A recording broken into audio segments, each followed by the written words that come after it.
burnt down. We're becoming very generic. Yes, we are.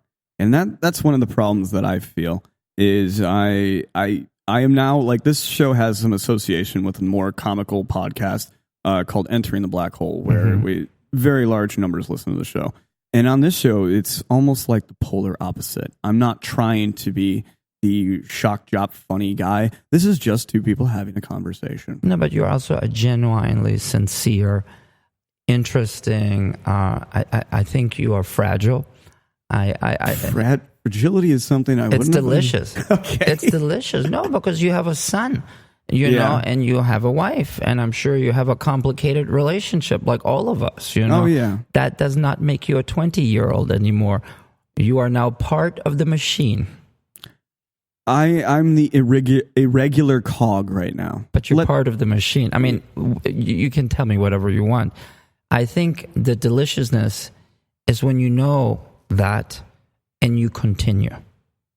It's like you're walking through hell, don't sit down, just keep walking. Winston Churchill. Yeah. Winston Churchill. Yeah, there you go. That was actually one of my quotes that I used as a history major back in college. It was one that I put in front of my notebook. Everybody was doing the Sepultura kind of cool design that they would have, and mine was Winston Churchill. If you're going through hell, keep going.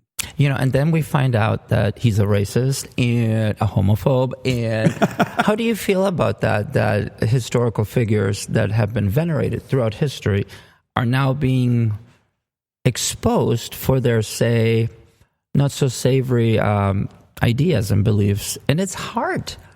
For example, when I look at movie stars and I like them, I follow them, and then one of them will say something amazingly stupid as far as race. Okay, well, let's not go there. But let's say they say so, and it's like, really? That's what you believe in? It's difficult for me to reconcile the artist and their work, because really the mature thing is to say, who gives a shit what they think?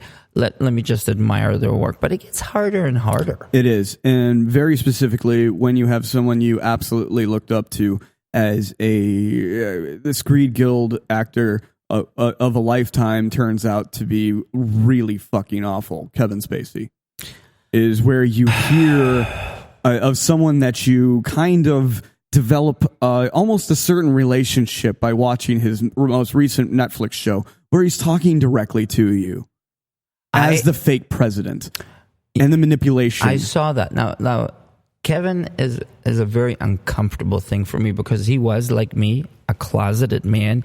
He only came out because of the troubles. To me, that guy is not a human being. That guy is a monster. He went after young men. He was a predator. He preferred straight men. He liked to turn straight men gay. I mean, it is a sickness. And I'm always afraid that people look at somebody like him and say, oh, he must represent other gay people. The elderly gay community. The elderly gay community. Or the older gay community. No, you're 100% right. The elderly gay community, because, I think I don't hear many people who come out as late as I did, 28, 29. Yeah, it's unusual now. And kind of have a very open relationship with the press about being gay, and it's not a problem, blah, blah, blah.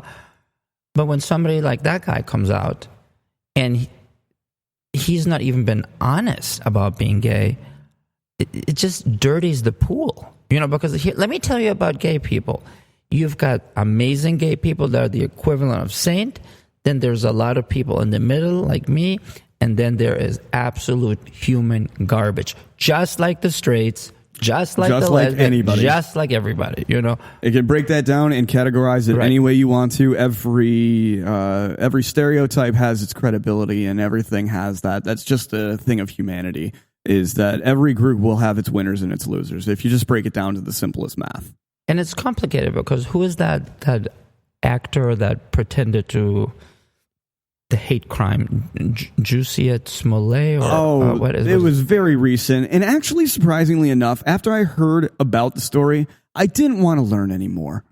I really didn't, because as the presumption started to prove doubt, and making it a hate crime, I really didn't want to learn it anymore. At first, I thought it was a whole kind of... I thought it was terrible in the beginning. You know what I mean? Because these mega hat guys broke my hand, broke my jaw, and everything. Like, I don't know why I made the victim sound like a MAGA guy right there. That was probably the worst.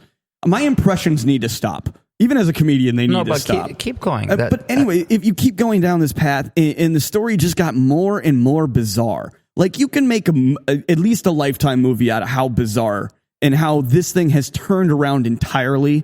I don't like it because... It's become a race thing now.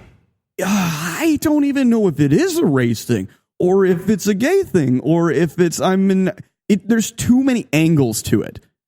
To report accurately, it's too many angles that could be perceived in too many different ways. Fair enough. In any case, that case and the other case we were just talking about are terrible visuals for the straight community about the internal struggles that my community, the gay community, has, and I'm uncomfortable because even though I don't represent anybody, I do end up representing the gay community, and I represent the older gay community, and I represent the sober older gay community, and on and on and on. And I know that sometimes, people have actually said this to me, Aaron. I didn't know you were gay because you're so straight acting, and and the way I look at that is, they are not aware that they're insulting me, but because it's very subtle, they're trying to be genuine, right, but still coming off like a condescending ass. And yet, I can't be angry at them because I think if you're smart and you understand who you are, where you are, and what you can do for people. I'm a teacher. I've been teaching all my life, which is then open for the other segment here. And I think part of what I am meant to do is to let people know, I understand what you're saying. Let me explain to you what maybe you don't want to use those words, but I understand that there is no ill intent, say, in what you're saying. But homophobia is real. It is very real. Racism is real, I think it's the sad reality. I keep coming back to this very specific thing that runs across my mind on I would say at least 3 or 4 times a week. And especially when I'm having conversations and I'm doing these interviews, it's like we as human beings in that original concept of creating tribes.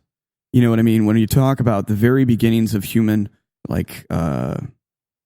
got so territorial over land and disputes like that, and then we started becoming even more divided, and then more divided, and then more divided. Then we got civilized, and now we're divided over politics. It's like division has to have its place in society, and which is really fundamentally retarded to me. And I use that term specifically in this particular instance, because instead of taking care of one another and spreading this disarray and this constant political divisions, race divisions, any kind of prejudice that exists, the Mexican over here doesn't do this while this Mexican's better, when the fuck can we get back to being human and looking at a person across the street and going, that person needs a hand carrying the basket across the street, say the grandma perspective, the whole scenario. When did we stop being humans? Because that is where we talk about all these controversies and things like this on the news every single day. Why can't we just talk about a human today instead of a black guy today, or instead of a Vietnamese person today? Why can't we say we can define by name, but not ethnicity, not skin color, not these things? A gay elderly black man died today, because that's how the news describes things. Do you see what I'm saying? It's like, where's the fucking humanity back into it? And that's what I'm doing on these shows. Well, I don't know if you're going to be able to do that, but I'm not going to let you get away with something. You use the R word, which I'm very scared of, by the way, because I was a teacher, and at one point I worked with students with disabilities, and to me, the R word is like the N word or the F word. I don't even know how to use that in a sentence the way you did, and you used it fearlessly. And I'm not offended, But I know that there would be people who would be very offended by what you did. And I wonder, you talk about humanity, but you're using words like this because for I'm shock human. effect. No, but listen, I am here because you're brilliant. I am here because I know I'm talking to somebody right now who has complete control of themselves, of their vocabulary. You know what you're doing. Mm-hmm. Aaron, you know what you're doing. So my question to you is, why would you choose to use that word in a conversation where you're trying to explain to me, where is our humanity? I would say to you, where's your decency? Good question. I've been using the vocabulary since I was in middle school. But you would never use the N word in the middle of a conversation with somebody you're not familiar with, correct? That's I would not use the N word. What period. if I had a cousin? So you equate the N word with the R word and the F word. And the F word. I apologize. I'll stop using the F word. No. In front of you I listen. You can say whatever you want in front of me. I'm only bringing it out because you're talking about humanity. And to me, the grander scale of humanity is about getting to know each other. And yet, in the context of how I used the word retarded, in which way did I use it improperly?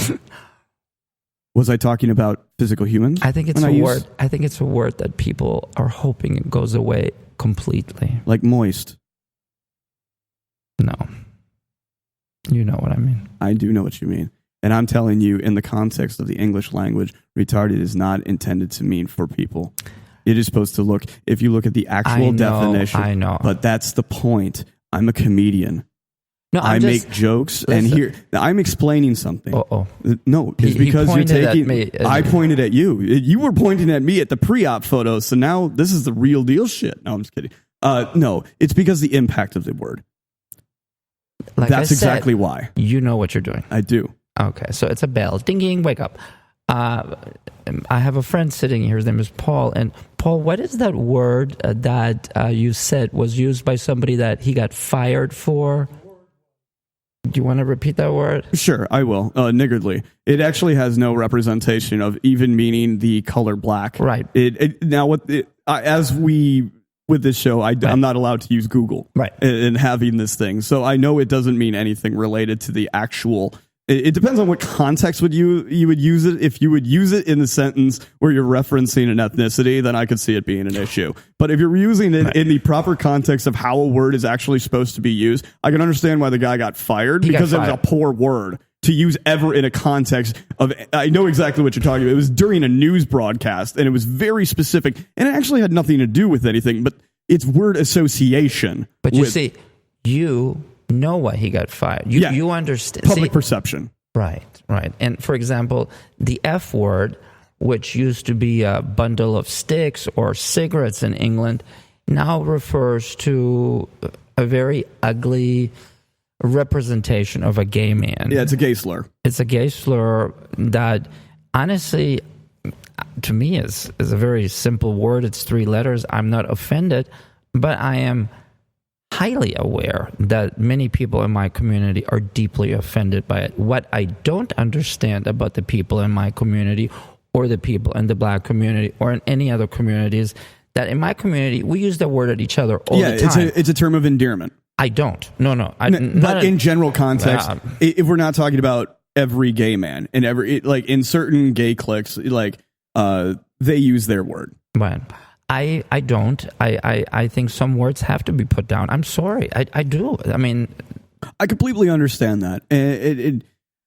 Let me see how I want to present this, because certain words have more impacts than others, which have always been a case. Like when you used to use the term bomb pre-2000, it was acceptable. Like recent, like a bomb. Yeah, okay. Man, this is the bomb. You know what I mean? This is some bomb ass weed. This is some bomb something. You know, I mean, this is it was used as a verb, a noun, an acronym, and everything.